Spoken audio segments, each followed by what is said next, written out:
It's time to get ready for the Buffalo Bills Week 11 opponent, the challenges they present, and what the Bills need to do to deal with them today on Locked On Bills.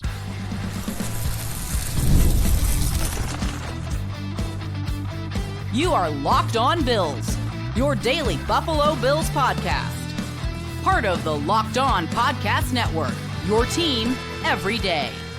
What's up, Bills Mafia? It's Joe Marino, author of Go Bills and Buffalo's Run, also the co-host of the Locked On NFL Scouting podcast, and I'm your host of Locked On Bills. Want to thank you for making Locked On Bills your first listen every day, and a big welcome and shout out to our everydayers. You know who you are. Those of you who never miss a single episode, I appreciate y'all being here very, very much. I'd also like to invite you to subscribe or follow for free on YouTube or wherever you listen to podcasts. We're part of the Locked On Podcast Network, your team every day. Today's episode is brought to you by FanDuel. You can start the season with a big return on FanDuel. New customers can place a $5 bet, and you'll get started with $150 in bonus bets if your first $5 bet wins.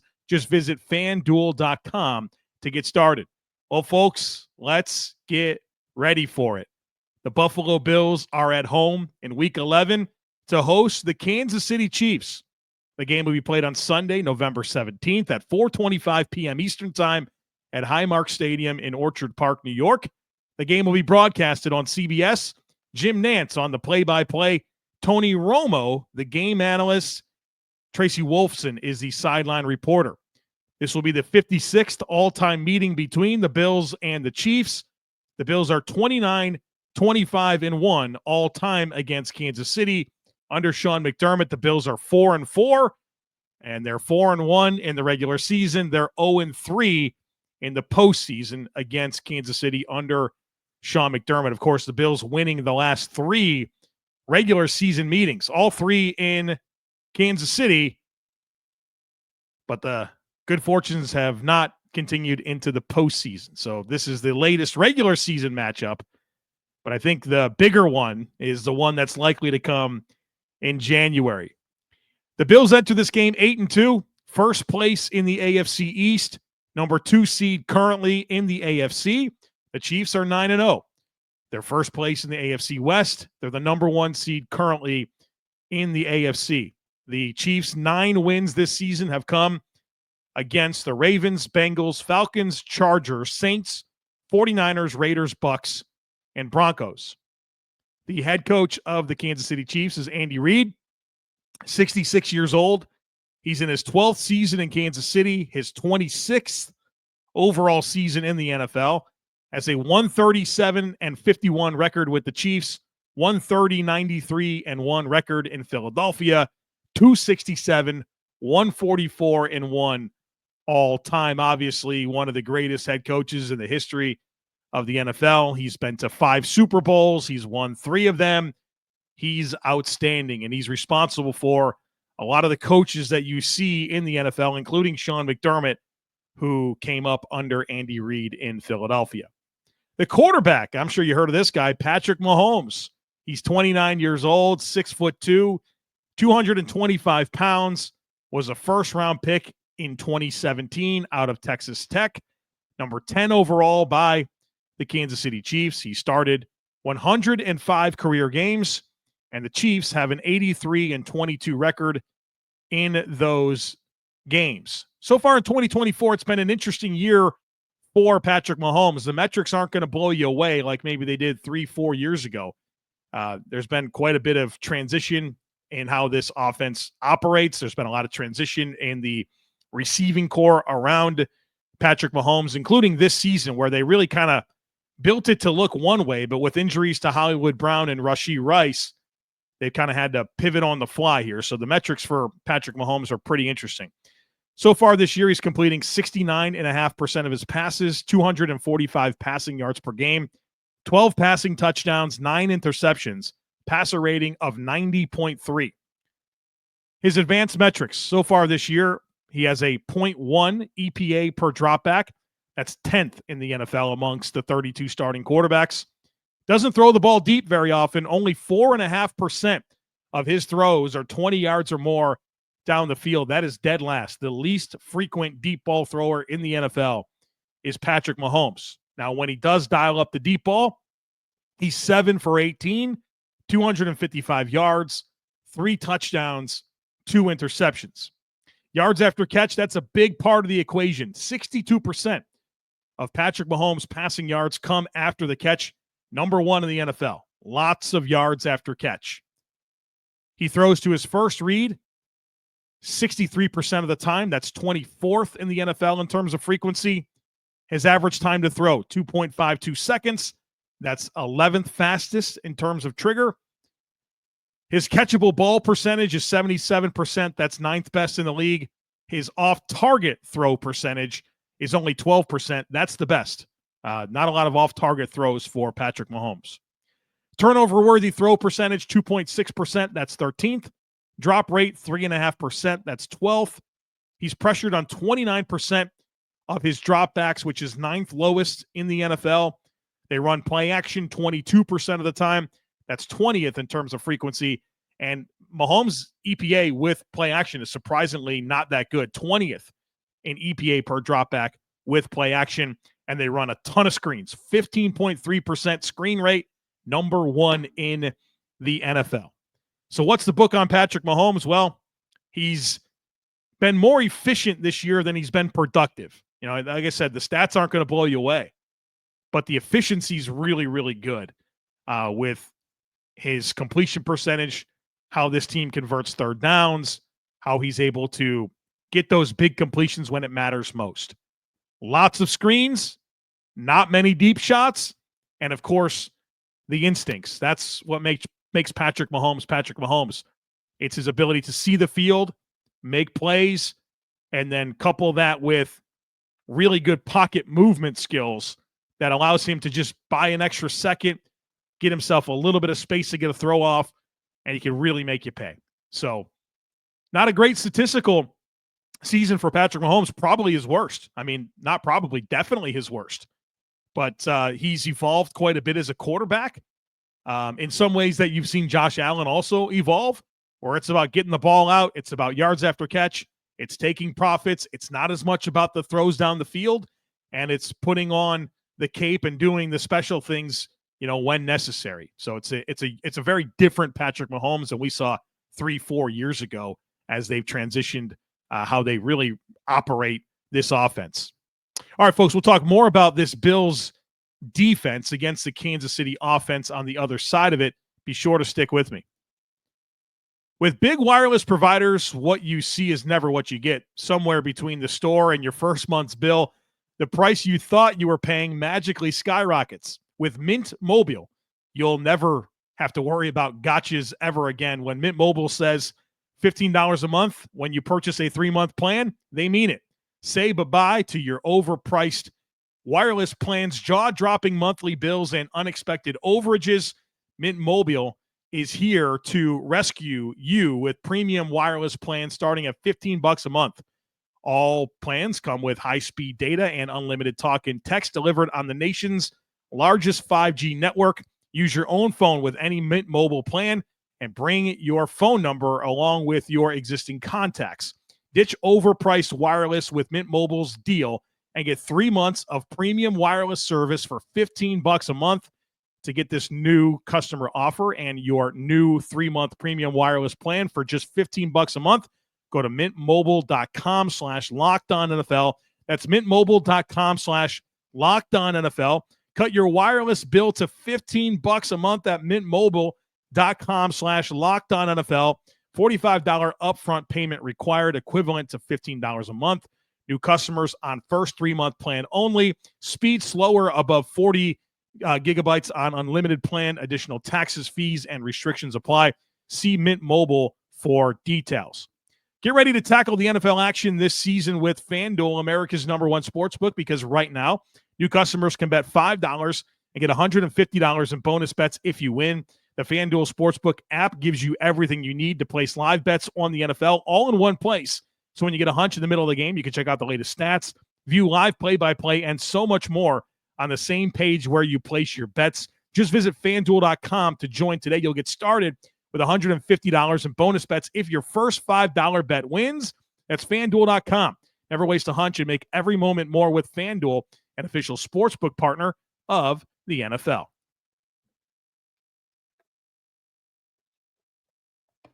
Let's talk more about this Chiefs offense that is coordinated by Matt Nagy, but Andy Reid, of course, is the play caller. The metrics here, they're scoring 24 points per game. That's 11th in the NFL. They pass it 55%. They run it 45%. That's 19th in terms of pass frequency. 7th in EPA per play on offense, 9th in EPA per pass, 6th in EPA per rush. They're very efficient running the football. 52% conversion rate on third down. That's best in the NFL. 54% red zone touchdown percentage. That's 17th in the NFL. Personnel at wide receiver, they went into this year with Hollywood Brown being a big part of what this offense was going to be, and he got injured, and he's out for the year. And then, of course, Rashee Rice was kind of the other guy, and he's out for the year. So their number one and their number two receivers gone early in the season. So they traded for DeAndre Hopkins, of course, veteran receiver, not very explosive, but size, body control, probably still some of the best hands in the NFL, can really win in those tight quarters and make spectacular plays in the ball. They just made a career out of doing that. Xavier Worthy, their first-round draft pick out of Texas, extremely fast. He's been okay for them. 20 catches on 40 targets, a lot of manufactured opportunities, some missed opportunities down the field where Patrick Mahomes had him open and he didn't connect on the throw, and he's part of the mix. Justin Watson plays a little bit in the slot, a bigger-bodied slot receiver, but with the return of Juju Smith-Schuster, I'm sure that he'll get most of the run in the slot. Juju Smith-Schuster is a player that really just kind of works for Kansas City with his ability to just find space in zones, run those shallow drags, and has pretty good rapport with Patrick Mahomes. And he went to New England, and you could tell he really wasn't an effective player. This is kind of a system that gets the most out of him. And then Mecole Hardman, who's been part of their mix, went to the Jets for a cup of coffee, came back, gives them speed. He's a high variance player, but he's extremely fast. So it's a deep group of wide receivers that's still defining itself in the aftermath of the injuries and in the aftermath of the DeAndre Hopkins trade. But you feel like they probably want their main receivers to be Hopkins, Worthy, and Smith-Schuster, and then kind of sprinkling in Watson and Mecole Hardman. At tight end, they got this Travis Kelce guy who's probably the best tight end to ever play in the NFL. He's still performing at a high level. He's their number one most targeted weapon in the passing game by 36. He has 76 targets. The number two targeted weapon in this passing game is Xavier Worthy with 40. They throw the ball a ton to Travis Kelce, which obviously makes a lot of sense. His backup is a good one, and they play multiple tight ends quite a bit. Noah Gray, they actually paid him a decent little contract extension. He's a good number two tight end, probably start for a lot of teams. The running back situation, Isaiah Pacheco is injured. They brought him back. They opened his practice window to return, but the reports are that he's not going to play this week. So the running back is an old face, Kareem Hunt, who, of course, started his career in Kansas City with a boom, went kind of bounced around a little bit, didn't find the same level of production.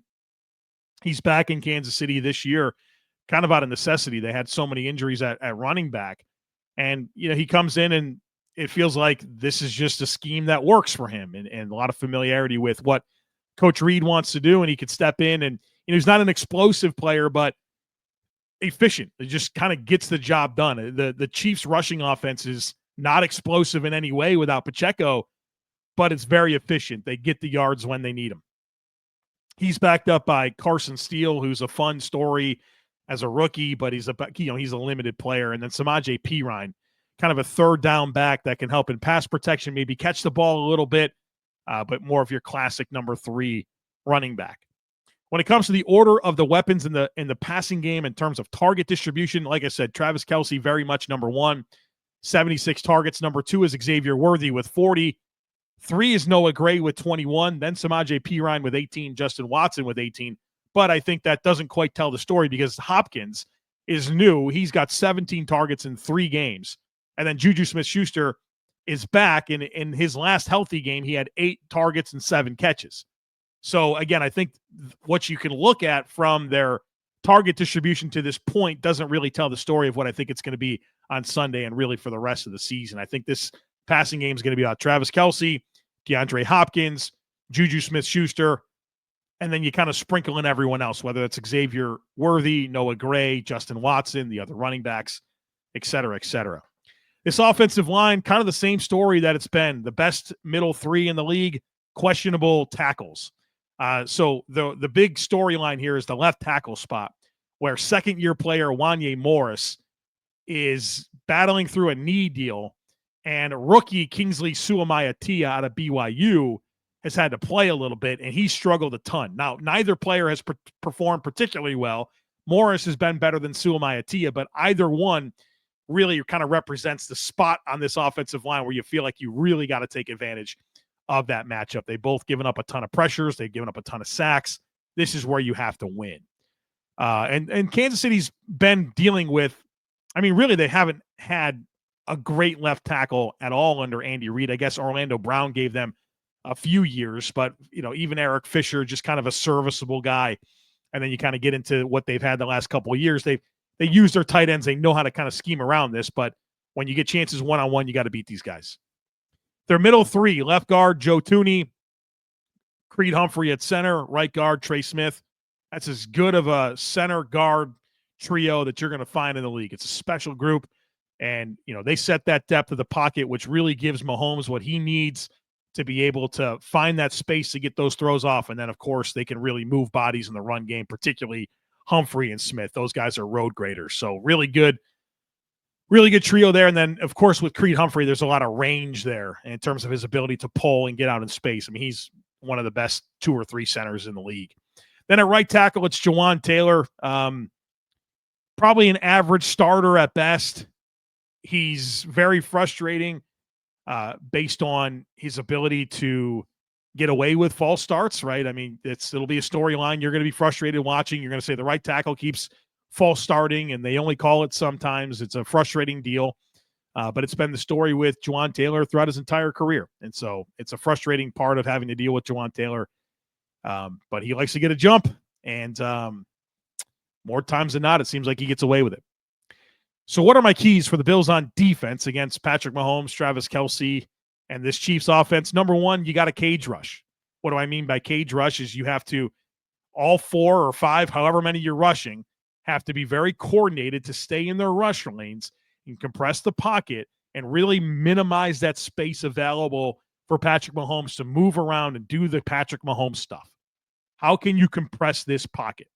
That's what you got to figure out. And I think the width is really where you're going to find some wins. But if you really stress the width, you have to be careful to not go beyond the peak of the pocket. You have to be careful to not get out of your rush lane, because Patrick Mahomes, when he gets outside of structure, he's going to kill you. So you have to get pressure on him, but you have to do so in such a way that doesn't allow Patrick Mahomes to have escape outlets or extra space. You have to compress and cage him in. And that'll be a big part of the equation. You'd like to think guys like Epinesa, Rousseau can really help in that capacity, and they're going to have to be on their game on Sunday. And what you really got to be able to get some interior push as well. Yeah, that's going to matter. Ed Oliver, Daquan Jones, Quentin Jefferson, Jordan Phillips. Let's go. Need you. Austin Johnson needs you this week. Number 2 is you have to stay disciplined in coverage. The Bills are going to run a lot of zone, and Patrick Mahomes is very good at compromising your zones because of the way he can move his eyes, the way that he can move within the pocket. He's going to move you and then throw it to the spot that you were. Right? He's going to go to the Hall of Fame and be regarded as one of the best quarterbacks in the history of the NFL because of his ability to do this. And so you have to trust the leverage of the defense. You have to trust the technique of your coverage and stay disciplined. Stay disciplined. At some point, every zone becomes man. And when it's time to attach yourself and match, right? Zone match, you play zone coverage, and then, once it becomes man coverage, you have to match that player. You got to match, right? You have to stay connected, and you can't vacate your responsibilities. This is certainly a game where the 1/11th idea of playing defense matters the most. And when you make mistakes, Patrick Mahomes is going to kill you. So don't make mistakes. Number 3 is get population to the football. This is a big game for everyone to strain really hard to play with urgency and get to the ball. I say that because a lot of this passing game is yards after catch, right? I mean, the highest percentage in the league, yards after catch, the highest percentage of the league of screen plays. Run to the football. Good things happen when people run to the ball. The Bills need to have unbelievable effort, straining to get to the football. Not only because you want bodies there to make sure you get these guys down, but get that population, see if you can get some forced fumbles, that type of thing. This is an important week to leave it all out there and run to the ball. And they want to get yards after the catch. Well, get tacklers to the football. That's going to be really, really important. So cage rush, discipline with your coverage, and get population to the football. All right, folks, on the other side of it, we're talking about this Bills offense against this Chiefs defense. Plenty to say there. Be sure to stick with me. Time is our most precious commodity, so don't waste it scrolling through the same mind-numbing content for hours and hours. How can you spend it wisely to improve yourself? Our sponsor, Hillsdale College, is offering more than 40 free, that's right, free online courses, including Constitution 101, Introduction to Free Market Economics, The Rise and Fall of the Roman Republic, and more. All of Hillsdale's courses are self-paced, so you could start whenever and tune in wherever. Plus, you can go deeper with readings, quizzes, discussions, or just enjoy the lectures. Go right now to hillsdale.edu/lockedon to enroll. There's no cost, and it's easy to get started. That's hillsdale.edu/lockedon to register. hillsdale.edu/lockedon. As you know, we just had the rally on the river at Buffalo River Works, and that property is incredible. One of the coolest places I've ever been to. Great food, great drinks, great fun things to do. I mean, just I've never seen so much variety in one place. So check it out. A great place to go hang out with friends. Go bring your family. It's an amazing property. And I recently found out that their other location was the First Brew Pub in Buffalo, the beautiful red brick Pearl Street Grill and Brewery. Pearl Street just remodeled their main floor, so the dining room now converts into a stage for live music after Sabres home games on the weekends and even during brunches. Live music all year round. Of course, many Bills fans have been to weddings at Pearl Street or Riverworks, and their in-house wedding coordinators make the whole process easy, fun, and completely customizable. You want an elegant, historic wedding with beautiful patios and sunset photos? No problem. How about a custom Buffalo Bills themed wedding? If you can dream it up, they can make it happen. This is also true for holiday parties, corporate events, team building, casual happy hours, and all different types of events. Also, sports fans can reserve groups to watch the games on the big screen at Riverworks, or if you're headed to a Sabres game this year, be sure to stop at Pearl Street before, after, or during the game. Enjoy some live music, crispy wings, or one of their new OM organic beers, which are delicious. You got to check those out. Pearl Street Grill and Brewery and Buffalo Riverworks, the most authentically Buffalo venues for everything from dinner to live music to your perfect wedding. For more, visit pearlstreetgrill.com or buffaloriverworks.com. All right, let's talk a little Bills offense against this Chiefs defense, a defense that is coordinated by Steve Spagnuolo, 64 years old, 15 seasons as either an NFL defensive coordinator or a head coach, one of the best out there. Top 10 scoring defense each in 5 of the last 6 years. They got a great system for player development. They have a ton of personnel changes throughout the years. It doesn't matter. In a lot of ways, very similar to what the Bills have going, where you say goodbye to some pieces. It doesn't seem to matter. Now, to Spagnuolo's credit, he gets it done in the playoffs too, which is a big difference between what the Bills have in Kansas City. But this is one of the best defensive minds in the game, and probably the best defensive coordinator in football. Metrically, this season, they're giving up 17.9 points per game. That's 5th best. 13th in EPA per play, 19th in EPA per pass, 4th in EPA per rush. Very good run defense. 38% they give up a third down conversion. That's 19th, not so good. 54% they allow a touchdown in the red zone. That's 13th. So metrically, pretty good in eliminating points and also rush defense, but kind of middle of the pack and everything else. Talking about their personnel, their edge rushers, George Karlaftis is the name here, first-round pick a couple of years ago out of Purdue. Boy, he plays hard. He's a hard-charging player that, maybe he doesn't have the most length. Maybe he's not the most fluid change of direction guy, but he plays hard, has really good functional strength, and I think he's really developed his pass rush repertoire. Good player. Mike Dana is a big part of this mix. Kind of your classic 4-3 defensive end. They do run some odd fronts as well, but bigger bodied, compression style player, not twitched up, but really technical, really powerful. Josh Uche, who they traded for from the New England Patriots, gives them a speed, burst, bend guy off the edge. They're still kind of working him in.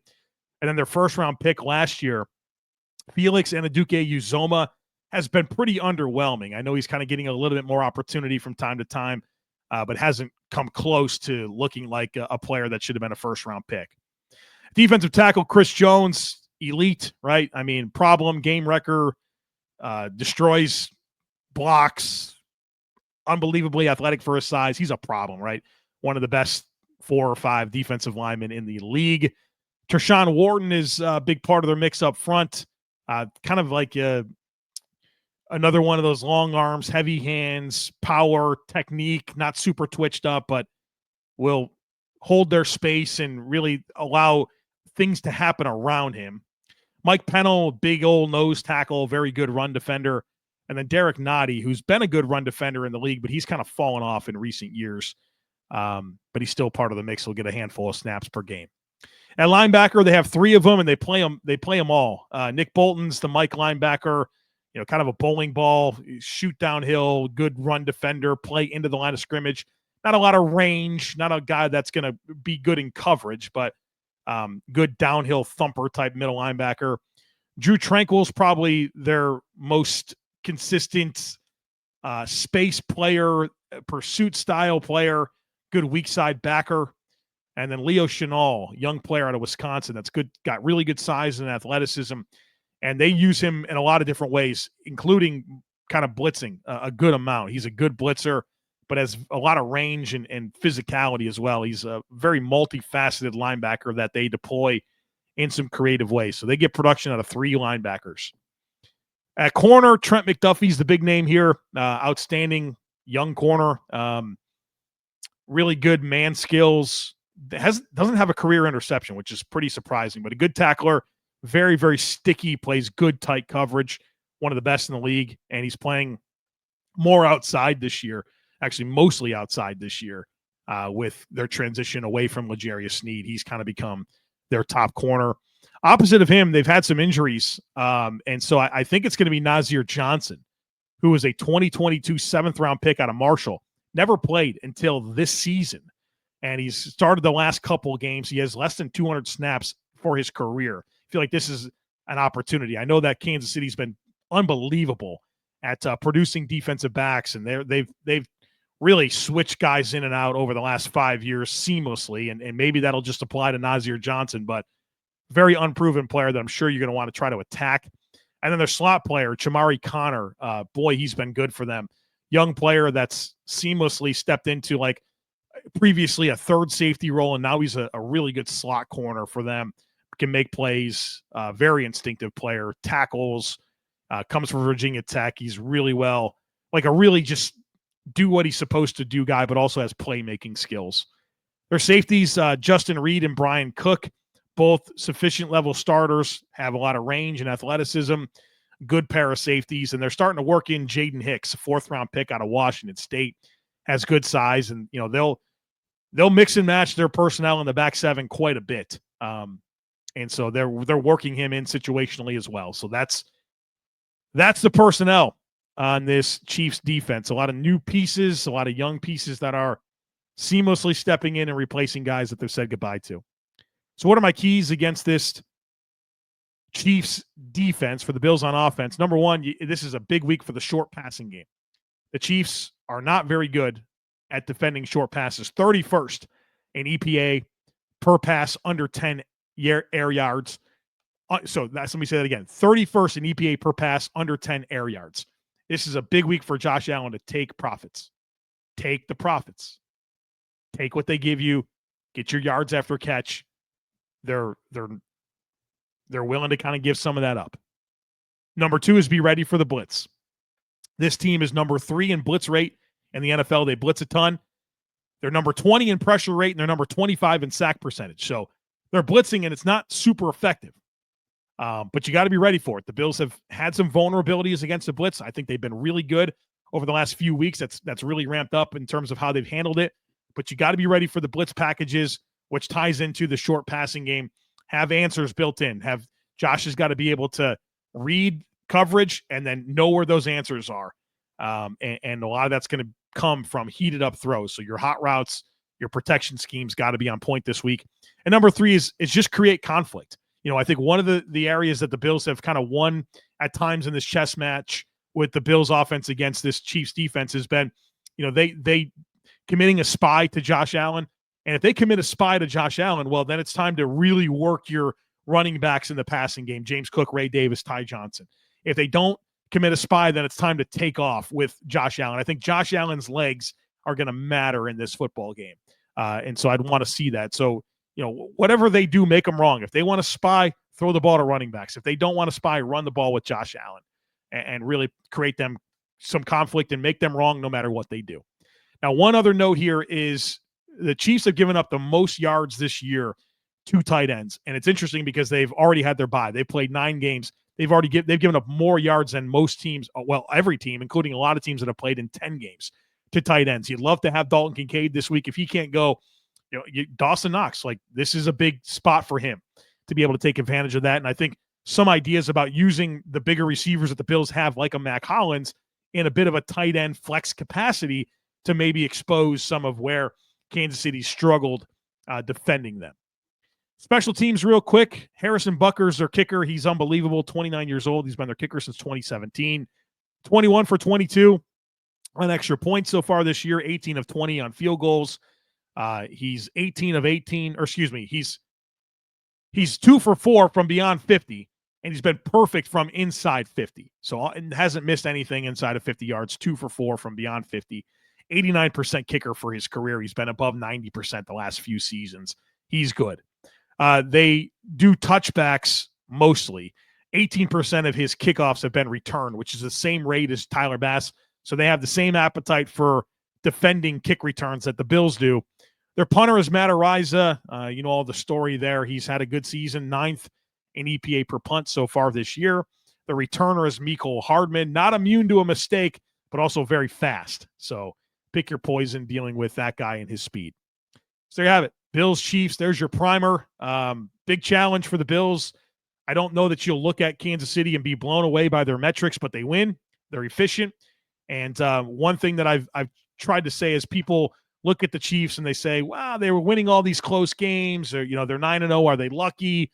No, the thing about the Chiefs is they know how to win. And as given their status in the NFL, back-to-back Super Bowl champs, 3 of the last 5, they get every team's best effort. Every team shows up and says, this is so big for us, right? This is our measuring stick. We want to beat the Chiefs. And guess what? Even though these games are close 9 times, the other team's best effort hasn't been good enough. And so next up is the Buffalo Bills. And maybe the Chiefs are due for a loss. The Bills have obviously had regular season success against Kansas City.